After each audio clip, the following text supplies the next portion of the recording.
Magandang umaga, Chao Shanghao, at Ho Chaki sa mga tagapakinig natin dito sa DWDL 1242 kHz AM band, ang himpilan ng serbisyo publiko at sa mga sumusubaybay sa ating social media account sa Facebook at sa YouTube channel.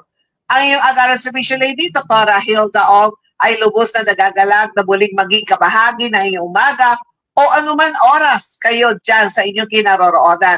Masaya ako makapaghatid muli ng tamang impormasyon. Ang tamang impormasyon ngayon ay magagaling po sa SSS. Dahil SSS ang topic natin for today. Tamang serbisyo mula sa iyong agaran serbisyo lady. At inspirasyon, galing naman po sa inyo sa mga nakikinig at mga nanonood. Kaya ako lalo po ay na-inspire na mag-broadcast. Makapaghatid ng tamang serbisyo. Salamat sa muling pagiging bahagi ng ating masayang pagsasama dito sa Health and Travel at Serbisyo Publiko na 15 taon na ninyong nakakasama. Ngayon ay April 26, 2024, araw ng Biyernes. Alamin muna natin ang kaganapan sa SSS o Social Security System sa pamamagitan ng balitang SSS. PBBM may itinalagang bagong SSS Commissioner. Mainit na tinanggap ng pamunuan ng SSS o ng Social Security System ang pagkakahirang ni President Ferdinand BBM Marcos Jr. kay Jesus Sale Jr. bilang pinakabagong miyembro ng SSC o ng Social Security Commission, ang highest governing body ng state insurer. Kakatawanin ni Sale ang workers group kapalit ni Anita Giyain. Siya ay nanupa na kay DOLE o Department of Labor and Employment Secretary Bienvenido Laguesma kamakailan. Bilang bahagi ng SSC, inaasahan ni Sale na makatulong sa pagbibigay ng policy direction sa SSS at makatulong sa paggawa, pagtanggap, pagkakamienda at iba pang na makakatulong sa implementasyon ng Social Security Law. Hindi na ito bago kay Sale na bago mailagay sa SSS ay nakapagsilbi na sa NEDA o National Economic and Development Authority, BSP o Bangko Sentral ng Pilipinas at Central Bank Board of Liquidators. Kasalukuyan siya ang Vice President for Internal Affairs ng AMUSUP o Social Marine Officers and Seamen. Batay sa datos ng SSS o Social Security System, nasa 2.9 million ang kabuuan pensioners nito na binubuo ng retiree pensioners, death pensioners at disability pensioners. Bago nagsimula ang digitalization ng SSS, maraming nadiskubreng fraudulent claims mula sa mga pensioners na mayapa na pala ay patuloy pang tumatanggap ng pensyon o kaya naman ay buhay pa pero nakapagproseso pa ng death certificates at funeral claims. Simula noong taong 2012 ay sinimulan ng ACOP o ang Annual Confirmation of Pensioners Program na siyang natin pag-usapan ngayong umaga. At ako po ay masayang-masaya dahil ang makakasama po natin ngayong umaga ay si Fernand Nicolas. Siya po ang Vice President for NCR North ng SSS. Magandang umaga, Sir Fernand.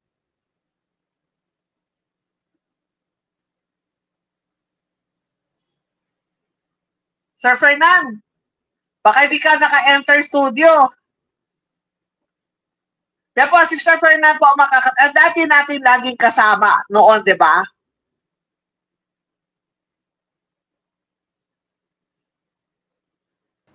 Nasa StreamYard na raw siya. Ayan. Hello, yes. Yan na si Sir Fernand Nicolas. Magandang umaga po sa inyong lahat. Magandang umaga, Doc Hilda, pati na rin sa ating mga tagapanood, tagapakinig. Tama po kayo, na-miss ko po yung ating programa. Dati every Tuesday tayo. Tuesday. Right? Okay, ngayon po, pero iba schedule natin Friday. So, masaya po ako at nakabalik at na-meet ko uli ang ating mga, mamimit ko uli today ang ating mga listeners. Yes, at sabi nung sinabi ni Sir J. Labadia, hindi kasi siya pwede. So tapos ikaw daw ang makakasama ko. Ay, sabi ko, makakasama ko muli. At lalo-lalo na kasi ang pag-uusapan natin itungkol sa ACOP. Sir, para sa kaalaman ng publiko, bakit ba nagkaroon ng AKOP na ito nagsimula pa noong taon 2012? Opo, ang ako po kasi ay inilusad ng SSS upang matugunan yung aming nagiging problema. Minsan nagpapadala po tayo ng mga sulat, ng mga nagpapahatid tayo ng mga liham sa ating mga pensioner, hindi po nakakarating kasi nga nagbago na pala ng address yung mga pensioners natin, hindi man lamang sila, hindi natin nalalaman na kung nasaan yung present whereabouts ba. So ngayon, ang ginawa po ng SSS, yun nga, nilusa dito para malaman yung kanilang address plus malaman din kung natatanggap pa nila ng maayos yung pension and also Doc Hilda, meron kasing mga ibang pensioners na namayapa na pero yung mga kamag-anak nakakalimutan silang i-report sa SSS. So ang nangyayari lang po, patuloy namin na i-credit doon sa account yung Siyempre, makaka-withdraw lang yan. Dapat, di ba, yung may-ari ng account, namayapa na nga sila. So, yun po yung nagiging problema natin. Kaya, tuluyan pong inilusad ng SSS ang AKOP. Noong pong pandemic, kinansila muna natin to kasi nga pandemic, mahirap mag-comply. Pero ngayon po, ibinalik na po natin to. Sir, nabanggit mo na kasi namayapa na o wala na yung pensioner at nawi-withdraw kasi lalo na kapag ATM kasi alam nila yung PIN number. So kapag patuloy nila nakukuha ang pera at matagal na namayapa, ano gagawin ng SSS? Yan po, kasi pagka po namayapa na tapos wala na po tayong paglilipatan ng pension, wala ng primary beneficiary, yung retirement or disability pensioner, yan po ay dapat maputol na. Depende po sa sitwasyon. Meron po tayong tinatawag na balance of 5 years, pero kung na-exhaust na po yung guaranteed pension period na 5 years, wala na po tayong ililipat. So dapat po iyan ay maputol na. Kung yan po ay patuloy natin na i-credit, yan po ay dapat ibalik sa SSS. At kung namang may mga na-withdraw, hahabulin po natin at dapat maibalik din sa SSS sapagkat parang unauthorized withdrawal na po yun, di ba? Ang nagiging problema nga po, hindi namin alam dahil milyon po ang pensyonado natin ngayon. So, kailangan talaga maging yung tulong ng mga pensioners maipaabot sa atin kung ano na ba estado nila. Sila ba ay at tinatanggap ba yung buwan ng pensyon o yun nga namayapa na ba yung miyembro, yan po yung mga dahilan nga at yan yung gagawin nating aksyon. It's either putulin nga at maibalik po kansilahin o at ibalik sa SSS yung mga hindi na dapat ma-withdraw ng ating mga miyembro, ng mga pensioner. So dapat talaga ibabalik nila kung sakali yung namayapa na pensioner, kung may asawa, walang problema kasi ililipat naman sa asawa niya. Yes, pero kung ang namayapa ay wala na yung asawa, natural hindi pwedeng papunta sa depende yung mga anak niya more than 21 years old. So dapat nila ibalik yan. Dapat po inform at inform ang SSS at i-advise po namin kung paano gagawin. Dahil sabi ko nga po, meron mga cases na meron pang yung balance of 5 years, hindi pa na-exhaust. So, ibig sabihin, babayaran pa natin yung mga, may ibabayad pa tayo sa mga tagapagmana. Pero sa mga cases po na wala na talaga, kailangan po iyan ay ibalik sa SSS. At sino-sino ang saklaw o covered ng AKOP?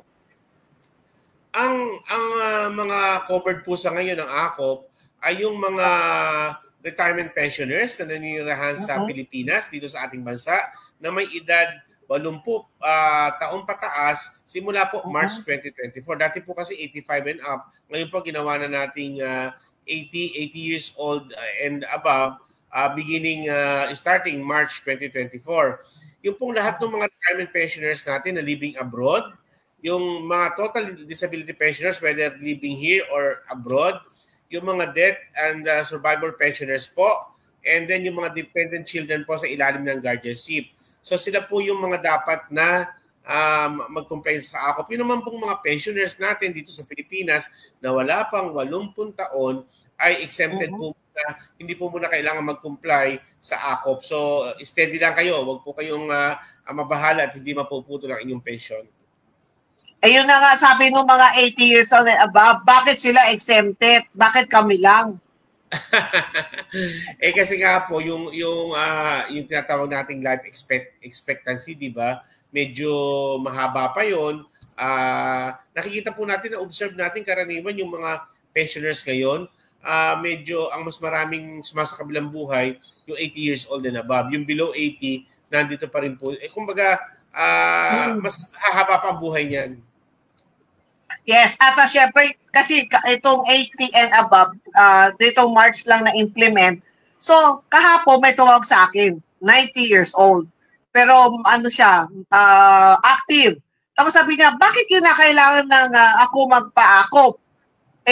Ano naman, sabi niya, malakas pa naman ako. Bakit naman kinakailangan retiree pensioner? Ang sagot ko na lang kasi gusto nilang makita buhay ka pa. Yung isa po, tinasabi namin talaga pong ganun, kailangan nila magpa-check ng attendance sa SSS.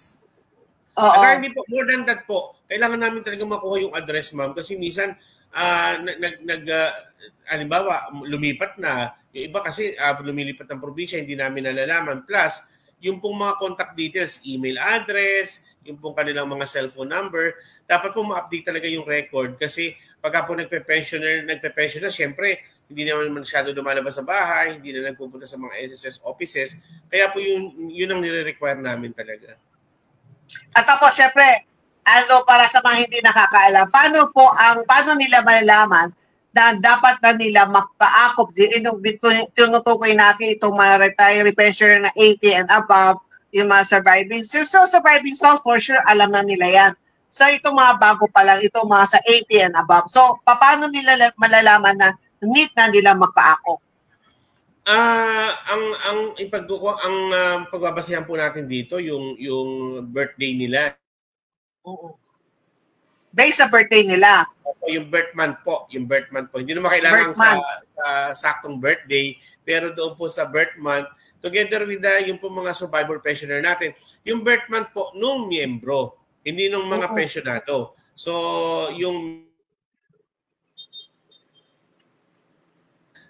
kunwari ang birth month niya ay July.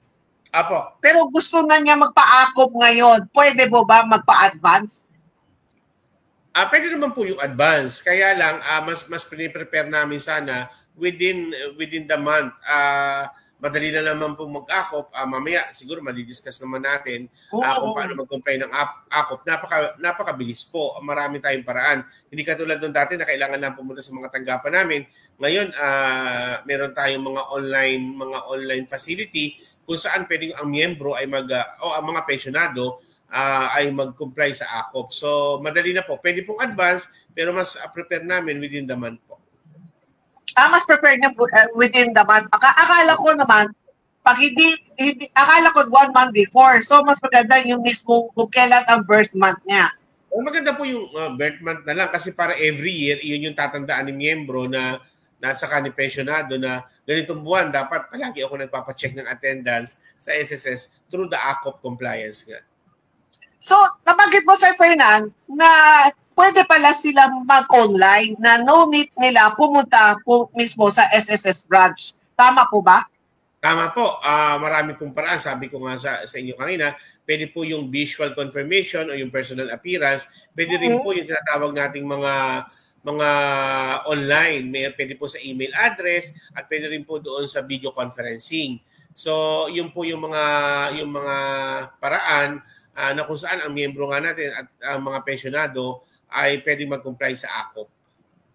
Ayun, at least, kasi tanong nila, pwede daw ba, katulad nung during the pandemic, na may hawak sila, yung, let's say, kung anong dyaryo for today, kunwari, hawak nila yung remate, yung front page ng remate, tapos hawak-hawak nila yung dyaryo. Okay, pwede gano'n katulad nung panahon ng pandemic. Pwede po. At saka yun po ini-encourage natin kasi alam mo naman, Doktora, katulad ngayon, medyo masyadong mainit. Yung ating mga matatandang pensioner, yung mga may edad na, siguro mas maganda na sa bahay lang muna sila. Kaya pwede po sila mag-comply katulad nung sinasabi nyo. Pero Doktora, i-discuss na natin dalawang paraan po, pwedeng personal appearance o visual confirmation. Kung ang una po, doon sa personal appearance, pwede kayong pumunta sa branches natin. May mga ACO form po. Yun ay i-fill out lang natin properly. Tapos po, kailangan natin may ID. Kung pwedeng SSS ID, pwede rin naman yung national ID or dalawang secondary ID po ng pensioner, guardian at ng mga dependent children at ipakita po natin sa SSS yan at iyan po ay compliance sa AKOP. Para naman doon sa disability pensioner po, kailangan may dala kayong yung mga total disability, kailangan meron kayong dalang medical document. Depende po yan sa inyong kalagayan. So yun po yung tinatawag nating visual appearance. Pero may personal appearance. Meron din po tayong visual confirmation. Pwede po tayong mag-request ng appointment para sa AKOP gamit ang video conferencing sa email address ng sangay ng opisina ng SSS. Ang interview po ay gagawin sa SSS prescribed platform gaya na po ng MS Teams. I-send po sa corporate email ng SSS branch ang ilang pang supporting documents kung kinakailangan. So yan po yung tinatawag natin na personal appearance or visual confirmation. Kung naman pong online, pwede po tayo sa magpadala nga nung katulad yung sinasabi nyo, Doc, ibibigay yan ipapadala sa email ng SSS branches or main office, or pwede rin po yung tinatawag natin na ipapadala nyo rin sa mga forwarding company. Like for example, pwede po tayo magbanggit yung mga Alamove, di ba, yung Grab, pwede po ipadala yan. At iyan po yung compliance natin dito sa AKOP. So pwede pala. Pero kailangan nila, mag-fill up pa rin sila ng AKOP form. Ay, opo. Ipipill up po yung form ng AKOP, tapos may picture nga, yung sabi nyo, hawak yung dyaryo, o nasa background natin yung television program na naglalagay doon sa current date, at saka yung mahalaga po yung petsa yung petsa dapat makapture natin.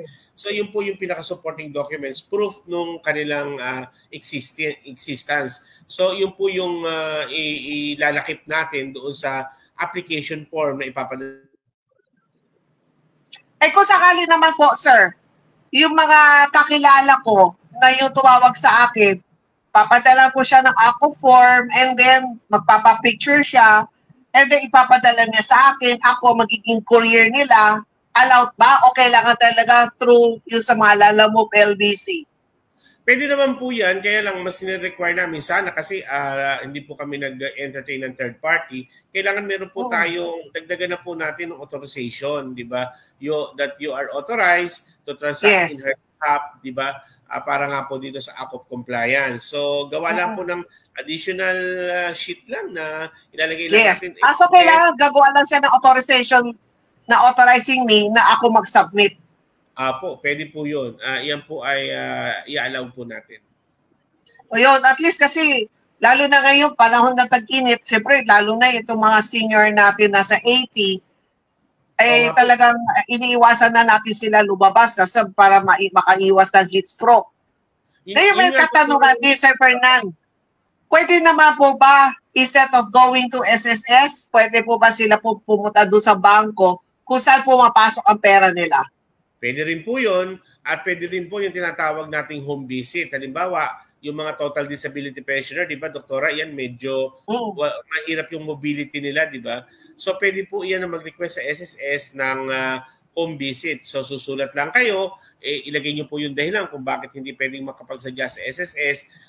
Kami po ang mag-i-schedule kung kailan kayo pwedeng pumunta sa SSS. So, yan po yung mga options na ibinibigay natin sa total disability pensioner, o kaya yung mga pensioner natin ba na under guardianship kasi nga medyo mahirap nga yung kanilang paglakad or yung pag-transport, kaya po ina-allow po natin yung home visit na tinatawag.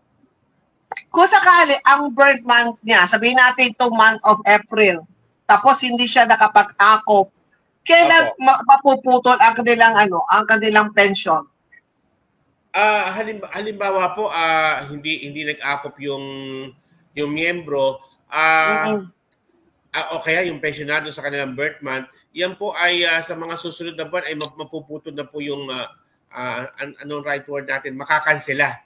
Kakanselahin po natin for the meantime yung buwan ng pension hanggang mag-comply po sa atin si miyembro. So, bibilang lamang po tayo ng susunod na buwan at intayin po na, paano yun, huwag hintayin, mapapansin nyo po na wala nang papasok na buwan ng pension doon sa account nyo.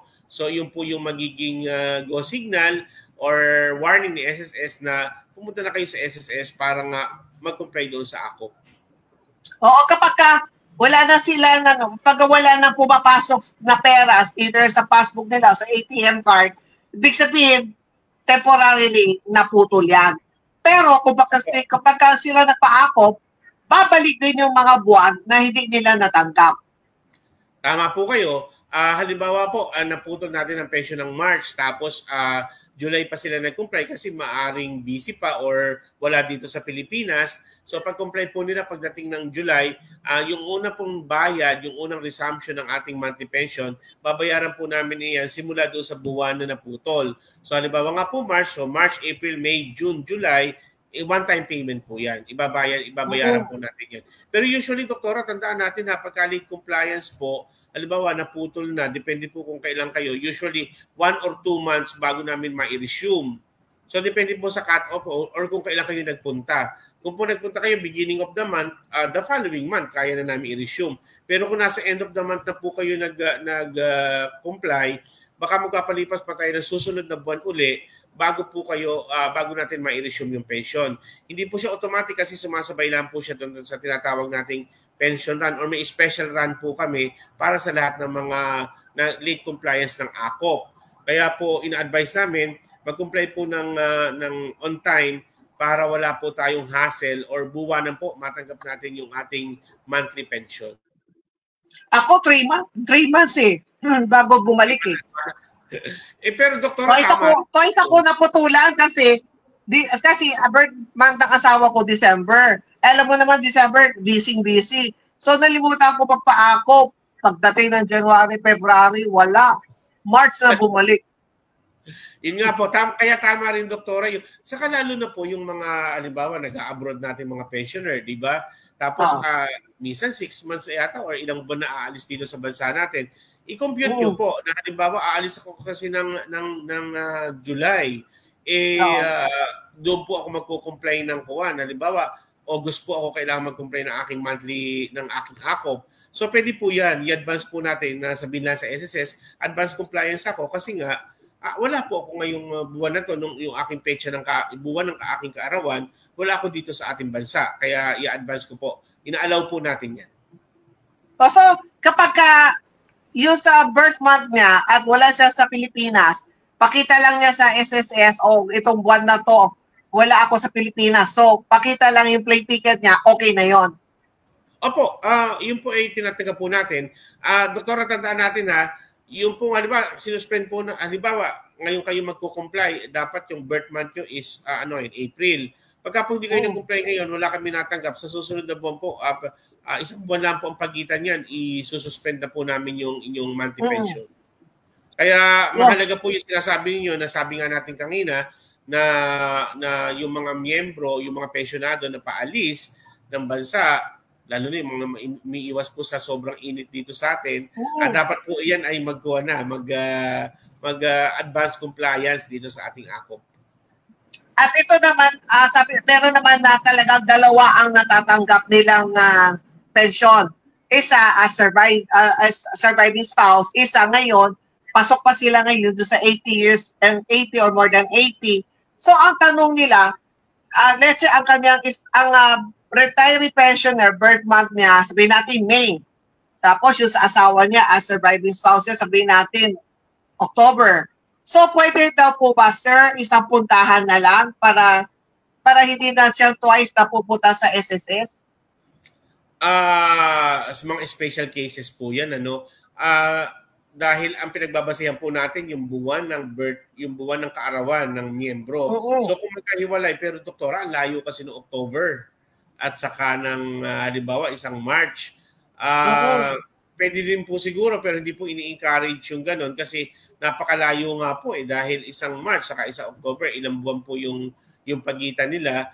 Mas maganda po siguro doon pa rin kayo magstay sa birth month ng bawat isa.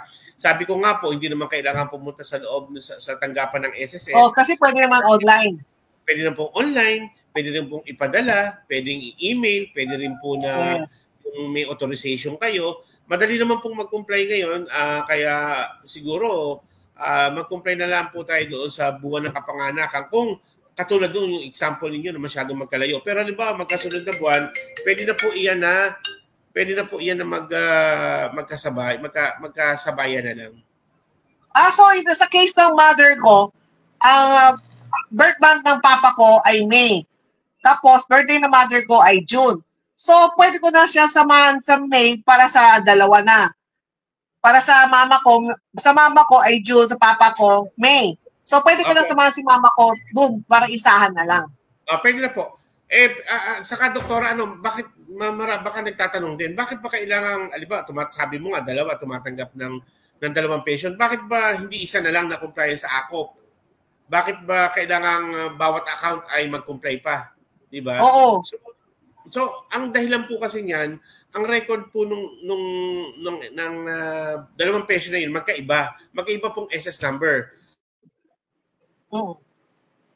So, kasi magkaiba ang SSS number. Yes. Naka-arrange po yan or naka-file yan according to the SS number. So, kailangan po, dalawang account yung pinanggagalingan, dalawang pension yung dalawang account na nagmumula yung pension, dapat parehong may AKOP compliance. Kasi nga po, nadidetect yung system natin based doon sa SS number ng member. So, kung kayo ay survivor pensioner, hindi po SS number nyo ang ginagamit natin. Yung SS number ng member na namatay. Kaya po kailangan dalawa ang compliance. Kung sakaling dalawang tinatanggap na pension, isang under retirement or total disability, yung isa naman survivor. Kung sakali naman ang surviving spouse ay nag-asawa muli o meron siyang kasama pero hindi nag-asawa, kumbaga live-in lamang, o kumbaga partner, kumbaga tawag ngayon ay partner. So, need pa rin, pagkaganyan pa, pagdalaman ng SSS, ito po ay automatic mapuputol? Opo, yan po ay nasa batas ng SSS, yung cohabitation alone kasi is ground for the suspension or cancellation of the monthly pension.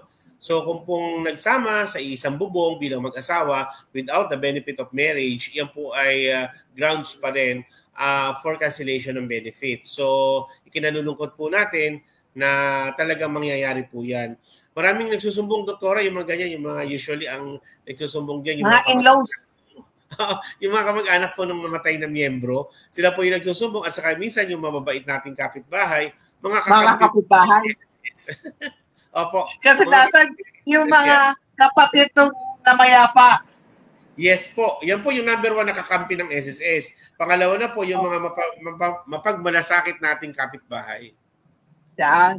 At kasi may katanungan, Sir Ferdinand, paano daw kapag yung retiree pensioner ay bedridden na, hindi mo na makakausap, at sino daw mag-a-apply para sa kanya? Usually po, ang kailangan na ganyan, mag-appoint tayo ng guardian, pero may application for guardianship. Ang inuuna po natin dito, sino ba talaga yung nag-aalaga? Yung whose the member should be, or the pensioner should be under the care and custody of whom? So yun po yung i-determine ng SSS. May mag-a-apply, but we will conduct an investigation to verify the correctfulness or the situation ng miyembro na kung sino ba talaga, kung sino ang may hawak, sino ang nag-aalaga sa kanya. Kung pong yun, yung tao na to, pinapayagan po natin yan. So i-appoint po natin siya, approve natin application as guardian of the pensioner or the member. At may nagtatanong dito, bakit hindi daw palitan ng SSS yung kumbaga sa kapag passbook ang tinatanggap na pensioner, bakit hindi daw baguhin ng SSS, sabihan ng bangko na pwede authorize ang asawa niya mag-withdraw para sa kanya, which is nangyari sa akin yun. Hindi pinayagan mother ko mag-withdraw para doon sa father ko. Opo, yun nga po, ang kailangan mag-apply muna ng guardianship. Sino ba yung may actual care and custody ng pensioner o ng member na incapacitated? So, meron po kaming proseso diyan, ipoproseso pa ng SSS, at kapag ka po na-approvean, in transfer account po ang kailangan, hindi po pwedeng yung palagi na lang siyang nag-authorization to withdraw. Mas maganda po mag-open na tayo ng in-transfer account para buwanan, doon po namin ipapasok yung monthly pension and nakaka-withdraw ng maayos yung guardian. Hindi na po kailangan palagi may withdraw, may authorization, na-approvean pa.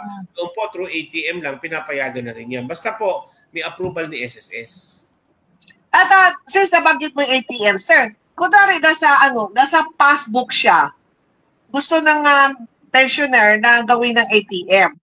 need pa rin po ba nila hihingi ng yung isang papeles from SSS para ibigay doon sa branch manager o na yung pera ko na sa passbook gusto ko nasa ATM na, kailangan pa rin po ba palitan yung account number o same account? Ang alam po same account instead of passbook magiging ATM. Ayan po ay nasa discretion na ng bangko. Meron po kasi tayong mga bangko na hindi ba ATM account saka savings account pero under one account number. So kung ganyan po yung situation, wala pong problema si SSS. Tapos po kung i-allow din ng bangko na instead of the passbook ay gagawin niyang ATM pero without losing or changing the account number, wala pong problema sa SSS yan. So wala po tayong babaguhin sa SSS. Ang sa amin po kasi ang kailangan namin yung account number na naka-enroll sa system namin para buwanan dyan papasok. Pero kung may mga bangko po kasi na hindi pwede yung iba talaga yung passbook account saka ATM So kung po magpapalit ng bank account o no savings account na tinatawag natin, pwede po kayo kumuha ng sulat sa SSS. Pero ang kalagay lang po doon, ilalagay lang na i-introduce lang namin kayo na kayo ay pensionado para ma-exempt na kayo doon sa mga charges. Kasi po pagka nag-enroll tayo ng savings account under the Mag-Improve program, pagka po may sulat kayo galing sa SSS, exempted po tayo doon sa mga usual charges ng bangko. So mas maganda po na kumuha kayo ng sulat at ipakita ninyo. Pero usually, doktora, pagka may mga bangko naman na yung, same branch, same bank account, same bank branch, hindi na nila nire-require na kumuha ng sulat kasi may pruweba naman na talagang pensionado naman si customer nila, si client nila, kaya pinapayagan na lang nila yung change of bank. Pero man, pagka nag-change tayo, inform po ang SSS, meron po kayong corresponding form na kailangan yung fill-upan. Yes. At meron ako na-encounter, sir. Ito ay totoo, kaya hindi ko masisi ang SSS na magpaakop. Kasi meron lumapit sa akin, namatay ang lola niya. So, nung time na nag-apply siya ng funeral, yung funeral benefits na yon, tapos, sabi ng SSS, nakuha na ninyo yung funeral. Tapos sabi niya, paano namin nakuha yung funeral? Ay, kamamatay ng lola ko. Which is, tuwag sila. Talaga hindi nila makuha kasi sabi daw nakuha na. Sabi niya, ma'am, di ba kilala mo lola mo ko? Di ba kabibigay mo lang, nag-donate pa nga raw ako ng wheelchair? Sabi ko, oo. Bakit? Ano nangyari? Sabi ng SSS na na-claim na raw yung funeral niya na advance. So, ginawa ko, tumawag ako sa ating Diliman. Sabi ko, kay Ma'am Len, ngayon lang to namatay. Paano nangyari na meron na raw sabi ng SSS na meron na raw na-file ng funeral? Funeral claim. Funeral claim. So, kapag tingin ni Ma'am Len doon sa system, meron nga daw totoong na-file pero hindi daw nila ni-release. So, pero sabi ko, bakit ibinigay ng SSS branch doon na hindi pala na-claim, ito naman yung totoong namatay. So, yun ang reason bakit ang SSS talaga mahigpit. Opo, yung mga ganyang kaso, minsan doktora, a matter of yung halimbawa, isang tao, isang SS number, ginagamit ng dalawang tao.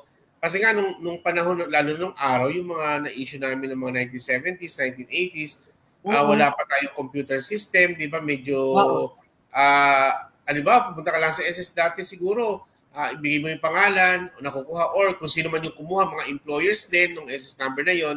So, ang dami kasi magkakapangalan, doktora. Halimbawa, Hilda Ong, bago lang sa date of birth. Tapos, si din yung kanyang middle initial. Pero pagka binuo natin yung middle name, magkaiba na. So, doon po nagkakaproblema. Kaya nga ngayon, nire-require namin na yung middle name dapat buo na naka-encode na sa system.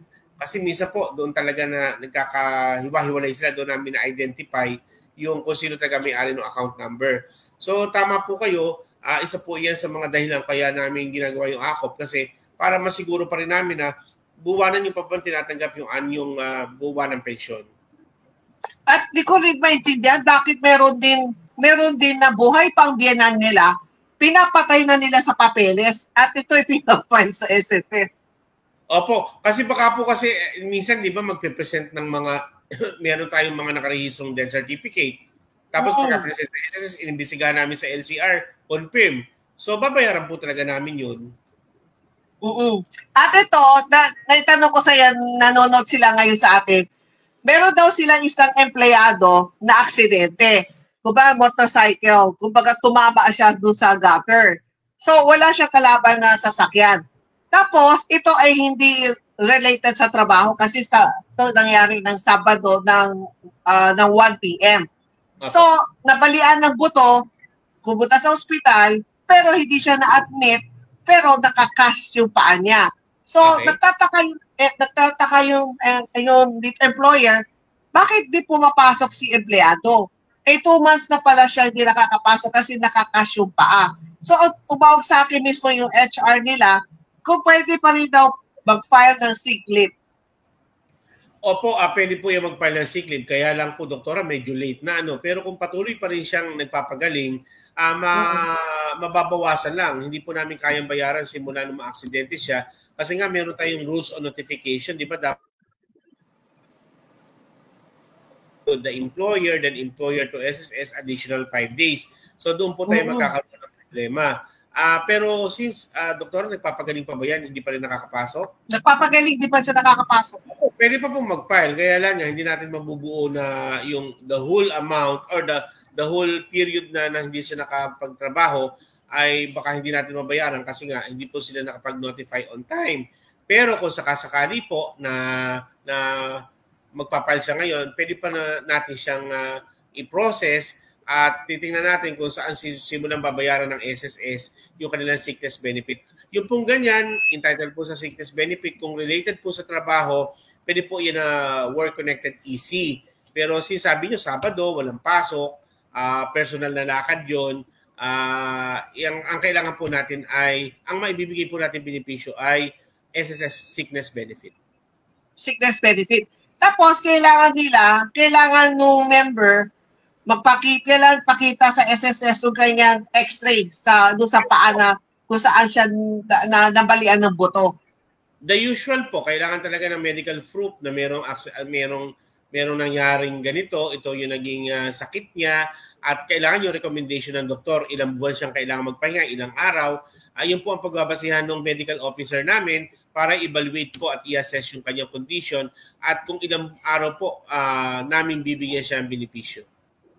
Sino dapat mag-file? Yung kanyang employer, yung HR nila, o mismo yung member? Si employer po, pero si miyembro, dapat siya magbigay sa employer ng mga dokumento na kailangan isipin. At kailangan pumirma siya doon sa mga application form at ilagay doon kung kailan nag-notify. Kasi po, meron niyang notification from the employee to the employer, tapos ilalagay din doon kailan natanggap ni employer yung notification, yung ba mga ganon. So, kompleto po yung form natin at yan po pwedeng ipadala online ng employer. So, pwede din ipadala through online pa rin. So, pagka ganyan, si SSS ang mag-i-enforce employer o approve ang kanyang sickness benefit, tapos si employer ang mag-a-advance para sa kanya o hintay yung mismo magagaling sa SSS. Di pa dapat ang rules po natin, dapat i-advance ng company yung mga approved medical benefit claims ng miyembro. Kaya nga po ang tawag natin sickness reimbursement pagdating sa employer. Kasi ibig sabihin, binayaran nila si miyembro, i-reimburse lang namin yung ibinayad ni employer sa miyembro. Kaya po sickness benefit reimbursement po ang tawag natin dyan. Tapos ang pwede niya pwede niya i-submit is the x-ray and the medical certificate doon sa doktor nung nag-cast sa paa niya. Pero wala po siyang police report, okay lang yun kasi wala naman daw siya kalaban kasi siya naman daw naano siya sa gutter. At saka usually po yung police report, hinihingi po namin yan pagka nagkiklaim ng work connected, yung EC. Yan po yung mga isa sa requirement pagka EC claim. Pero kapag ka po SSS yung kine-claim, hindi na po namin tinitingnan dyan kung ano yung cause ng accident. Ang tinitingnan po natin, ano ang kondisyon, ano ang nangyari, at gaano kahaba ang kailangan, kahabang araw, ilang araw ang kailangan pa na gagaling si miyembro at makabalik doon sa kanyang trabaho. Ayun. Kasi tinanong ko na kung meron police report, sabi daw wala So, dalawa na pwede. Yung pala, kung sickness benefits, okay lang. Pwede na yung dalawa. X-ray and medical certificate. Tama po. Tapos, date pa rin po ba ilagay ng doktor niya kung gaano katagal na hindi pa rin siya makakapasok? Opo, kasi nakalagay po doon kung kailan pwede siyang yung fit to work, yung mga ganon. So, meron pong parang projection yun or sa assessment nila, ilang buwan ba bago makarecover. So yun po yung cross-evaluate ng aming mga doktor.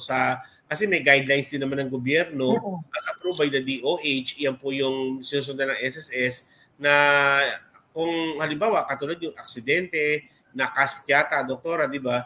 So ilang buwan ang kailangan bago tanggalin yon para makabalik nga siya sa normal na trabaho. So yun po yung mga i-evaluate ng ating doktor. So, mabuti pa nga si employer pa ang tumawag sa akin. Siya pa yung may concern sa kanyang empleyado. Sabi niya, doktora, naka-speakerphone ako kasi nakasama ko yung HR department namin para marinig nila kung ano yung tayo ko. Kaya nung naka-speakerphone, di ako na yung tanong ng tanong. Kala mo, taga-SSS ako. Galing ko magtanong, sir. Tama mga tanong ko. Kaya sabi ko, sige, manood kayo bukas. Kung ano tinanong ko sa'yo, yun din ay tatanong kay Sir Fernand. Pero tama naman lahat ang tinanong ko, yun nga lang, sickness benefits lang ang kanyang ma-apply kasi hindi nga siya work-related. Opo. At saka, doktora, dapat pagkaganyan, yung mga employees natin, halimbawa, hindi kayo nakakapasok. Di ba may requirement naman ng company na dapat mag-notify, di ba? So, hindi siya nag-notify. Sana na-advise siya na, kailangan namin ng medical records mo, isubmit natin sa SSS for sickness benefit para habang nagpapagaling ka, meron ka makukuhang sweldo. So, ito yung replacement of loss of income. Hindi po siguro siya na-guide or dahil nga, hindi siya nag-notify kaagad sa employer. Kaya mas maganda po, pagka may mga nangyaring aksidente or sakit, notify nyo kagad yung employer para ma-advise po kayo kung anong mga benepisyo ang pwede nyo makuha at kapalit ito ng mga kontribusyong hinuhulog nyo sa SSS. Sir, ano may papayo natin sa mga HR, lalo na sa mga kumpanya na maraming empleyado, na ano dapat nilang gawin kapag nakita nila na meron silang mga empleyado na more than 2 days hindi na pumapasok? Opo, yan pong ating mga HR, memorize po nila yan. Saka very familiar sila dun sa sistema ng SSS na dapat po talaga i-require natin. Saka may company policy, doktora, di ba, na kapag hindi ka papasok ngayon, dapat nag-notify tayo sa employer na hindi po tayo makakapasok dahil may ganito tayong kondisyon, may ganitong sitwasyon. So yun po, dapat enforce lang siguro natin yun ng 100% para na rin sa proteksyon ng ating mga miyembro. Katulad din sa sabi niyo, doktora, 2 buwan na bago sila nangumusta na ano ba nangyari sa iyo. Po ba yan? Kami po sa gobyerno, absent pa lang ngayong araw na to, dapat naka-notify na kaagad bago mag-alas 8 o kahapon pa lang, na-notify na namin yung aming mga administrative staff na hindi nga kami pwedeng pumasok. So ganun din sana sa private para nga maproteksyon na natin yung ating mga empleyado at nang mabigyan po siya ng karapatang benepisyo mula sa Social Security. Yes po. At sa huli po, Sir Fernand, para sa mga retiree pensioner na sa 80 na wag na ninyo pinoproblema na hindi naman ninyo kinakailangan na physically present o pupunta sa mga SSS branches, pwede naman through online kasi naranasan na nila mag-online during the pandemic kasi sila yung mga surviving spouse.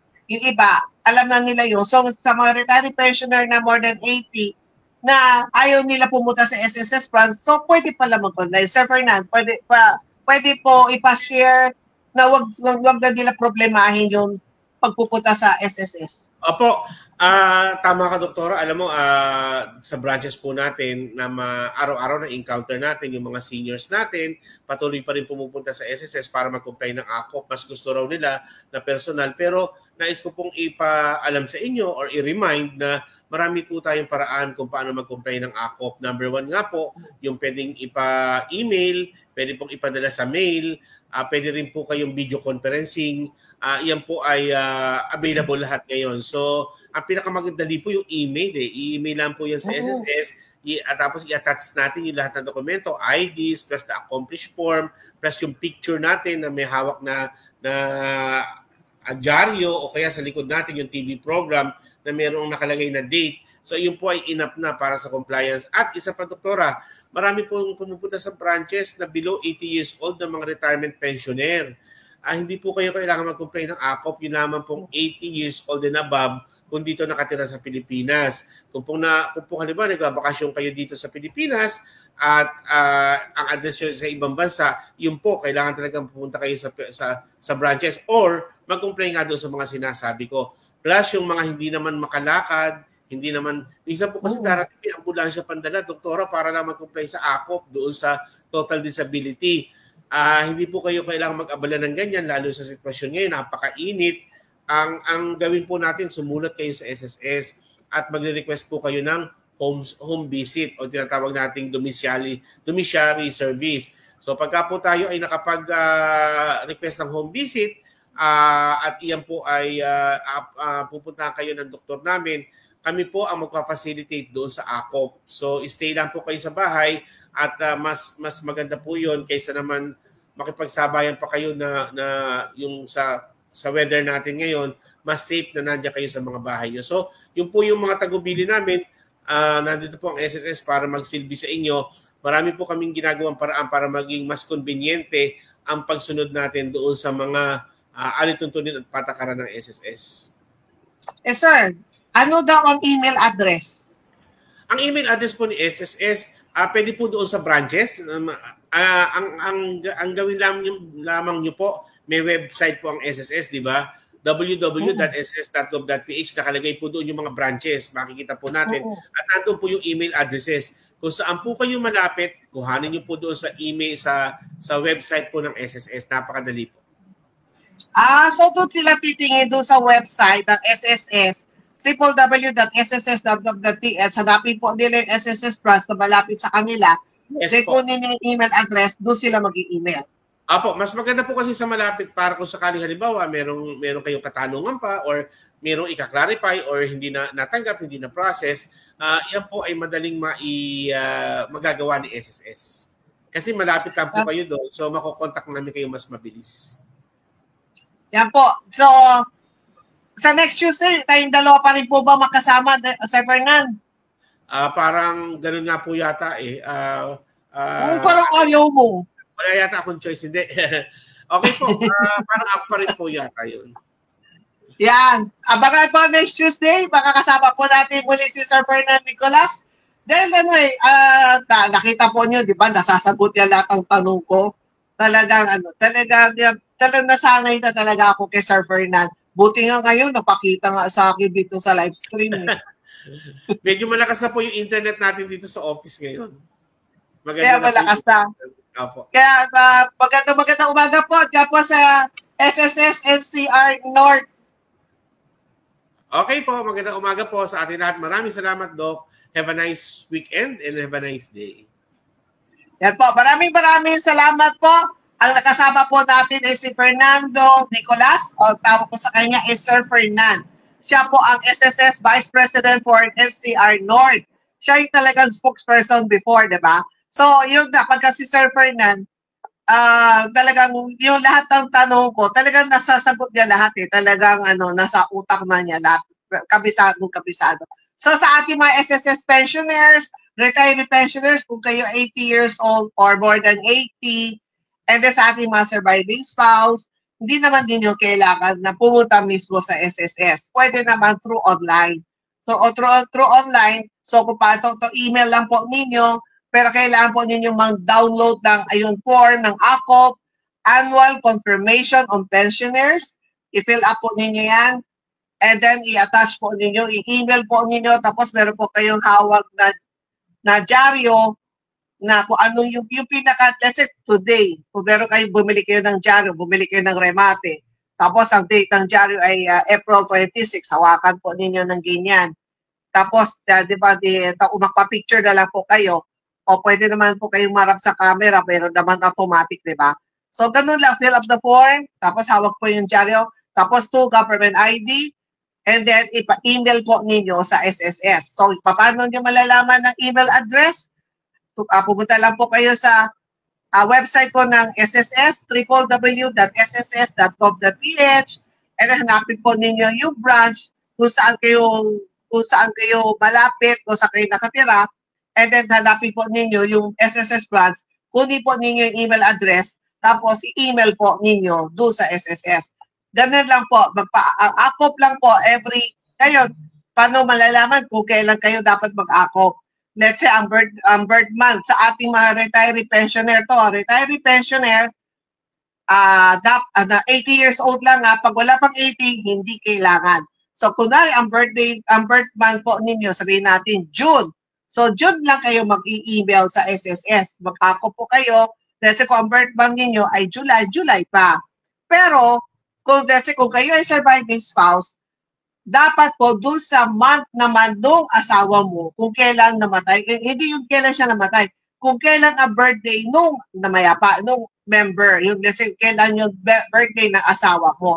So, based doon sa birth month, yung kailan po talaga magpa-akop. Yun talaga every year yan.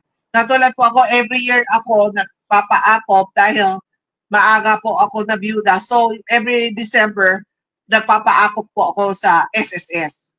Yung kasi December ang birthday ng asawa ko. So, ganun po. I hope malinaw itong napag-usapan natin ngayon tungkol po sa SSS ako. Kung meron pa po kayong mga katanungan o gustong linawin ng mga bagay-bagay, huwag kayong makatubiling magpadala ng mensahe sa ating mga social media account. Mag-comment lang po kayo. At asahan po ninyo na ipaparating namin ito sa SSS. Kung kaya ko sasagutin ako mismo magre-reply ako doon sa comment ninyo. O kaya kung hindi ko yan sagutin, hindi ako nanguhula ng sagot. Ito ay paparating ko namin ito sa SSS. Ito ay bahagi ng ating pagbibigay ng serbisyo publiko at sa hangarin ng SSS na kayo ay mapaglingkuran dahil nais ng SSS na bawat Pilipino ay protektado. Kaya yan po, sa mga ating mga pensioner, retiree pensioner, 80 and above, and then mga surviving spouse and ating mga total PWD, total o partial disability, need pa rin po magpa-ako. Kaya bago ako magtapos, mag-shout out muna tayo. Batiin ko muna, Ma'am Elsa Jodeda. Good morning, Dr. Hilda O. Congratulations and grateful thanks to you. 15 years at DWB and AM Radio. Ang Health and Travel Servicio Publico. Thanks for great helpful through information, SSS, PhilHealth, and other public service. And then, congratulations, Sir Ferdinand. Welcome back. So next Tuesday, makakasama pa rin po natin si Sir Ferdinand.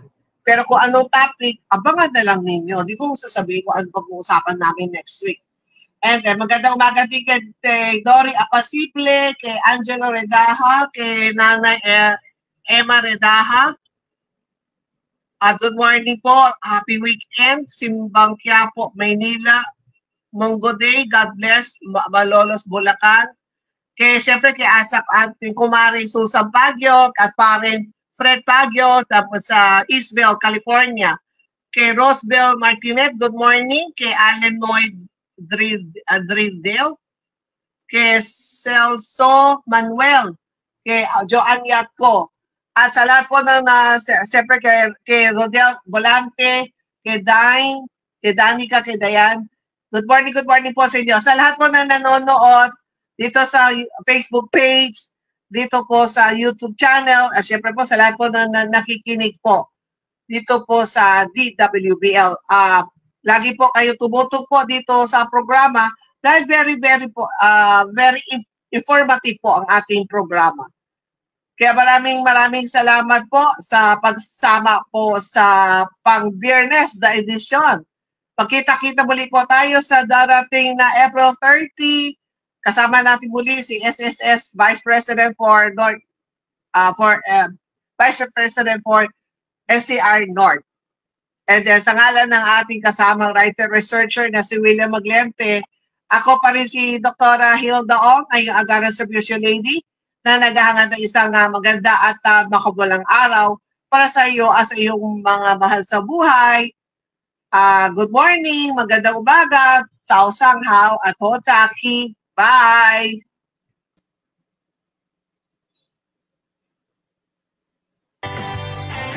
Health and Travel at Serbisyo Publiko. Serbisyo Publiko with Dr. Hilda C. Ong. Ang programang tunay na serbisyo publiko na nakaka-touch ng puso. Health and Travel at Serbisyo Publiko, ang programang tunay na serbisyo. Health and Travel at Serbisyo Publiko.